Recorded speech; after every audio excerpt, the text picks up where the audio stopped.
নমস্কাৰ আপোনালোকৰ সকলোকে আলিশা ৰহমানৰ অন্য এটা ভিডিঅ'লৈ স্বাগতম জনাইছোঁ। আজি আকৌ মিছৰ বেলেগ এটা পাৰ্চেল আনবক্সিং কৰিবলৈ আহিছোঁ। ইয়াত আছে আপোনালোকৰ এযোৰ চুইজাৰ কটনৰ, যিহে গৰম পৰিছে তাৰ কাৰণে এযোৰ চুইজাৰ অৰ্ডাৰ কৰিছিলোঁ আৰু চুইজাৰটো কেনেকুৱানো আহিছে তাকে আপোনালোকৰ ওচৰত দেখুৱাওঁ।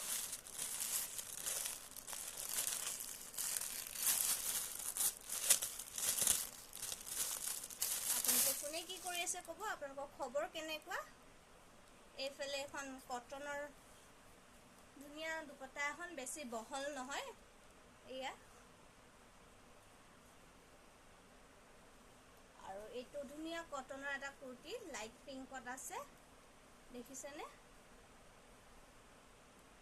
কাপোৰটো খুবেই ভাল আহিছে, ডাৰ্ক হয় আৰু এইফালে ধুনীয়া লেছ এডাল লাগি আছে হাতত। দামটো একেবাৰে কম হয়, কমৰ ভিতৰত ঠিকে পাইছোঁ দামটো চাই। এয়া গোটেইটো কাপোৰযোৰ কেনেকুৱা লাগিলে আপোনালোকে জনাব। এইফালে পেণ্ট এটা আছে, পেণ্টৰ এই তলৰ এইফালে নেটৰ কাম কৰা আছে, নেট এডোখৰ লগোৱা আছে। কাপোৰযোৰ কেনেকুৱা লাগিলে জনাব। আজিলৈ আহিলোঁ, বাই বাই।